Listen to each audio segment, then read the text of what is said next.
This audio reading is taken from the book The Bible and the Newspaper by Charles Spurgeon. Our selected reading is entitled Lady's Dress. Be clothed with humility. 1 Peter chapter 5, verse 5. I will that women adorn themselves in modest apparel, with shamefacedness and sobriety. 1 Timothy chapter 2, verses 8 and 9. On the 11th of April, in the course of an action brought by the well-known modiste, Madame Rosalie, against a gentleman of property to compel him to pay a debt contracted by his wife, it was stated in evidence that from £500 to £2,000 a year might be considered a reasonable sum for a lady moving in, good society to expend on dress.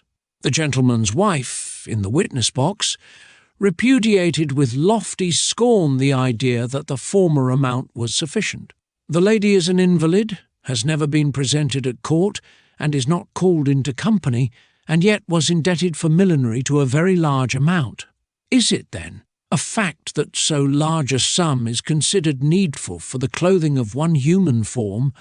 Surely the luxury of the old Roman Empire is infecting our beloved country. May God grant that it may not, in our case, also be a sign of the decay of the nation. Women should be too considerate of the needs of the sick and suffering to spend their money so wastefully. A blanket placed on the bed of a poor old woman would be a better ornament to a lady's character than all the lace a dukedom could purchase. Yet so it is, but tell it not in Gath, a lady cannot be dressed under £2,000 a year.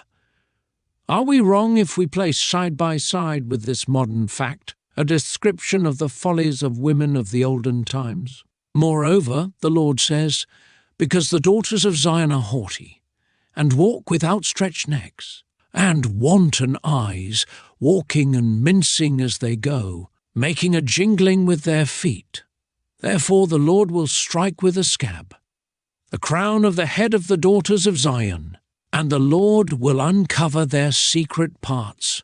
In that day the Lord will take away the finery, the jingling anklets, the scarves and the crescents, the pendants, the bracelets and the veils, the headdresses, the leg ornaments and the headbands, the perfume boxes, the charms and the rings, the nose jewels, the festal apparel and the mantles, the outer garments, the purses and the mirrors, the fine linen, the turbans and the robes. Isaiah chapter 3, verses 16 to 23. What a contrast is the teaching of the Apostle Peter in his first epistle at the 3rd chapter. Whose adorning let it not be that outward adorning of plaiting the hair, and of wearing of gold or putting on of apparel, but let it be the hidden man of the heart, in that which is not corruptible, even the ornament of a meek and quiet spirit, which is in the sight of God of great price. For after this manner, in the old time, the holy women also, who trusted in God, adorned themselves, being in subjection unto their own husbands. Peter sends the ladies to a wardrobe better than any which the frivolous possess, and to a jewel case richer than ever belong to the vain and showy. But, alas, the mass of women do not care to adorn themselves in this right royal fashion. Pride of dress is so childish that one wonders to see it in grown-up people. The old proverb speaks of being twice children, but fops and dandies of either sex are always children. Archbishop Leighton has well said, "It is strange upon how poor things men and women will be vain, and think themselves somebody, not only upon some comeliness in their face or feature, which, though poor, is yet a part of themselves, but of things merely without them, that they are well lodged, or well mounted, or well apparelled, either richly or well in fashion. Light, empty minds are like bladders, blown up with anything. The only excuse we can think of for some dressy women is that they think themselves very ugly. What deformity must exist if it needs 2,000 a year to cover it?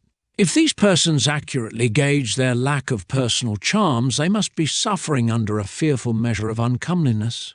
Why, 10 or 20 families could be reared in comparative comfort upon the amount thus expended in wastefulness. And as matters go with the agricultural labourers in many of the shires, 40% of the families owned by Hodge and his companions, including all the Father Hodges and their wives, could be decently provided for upon 2,000 a year.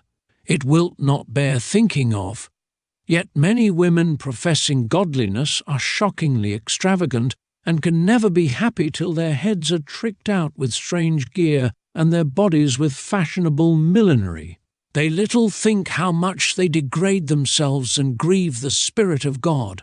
A forgiven sinner, decked out in the flaunting garments of a worldling, casts suspicion upon her own pardon.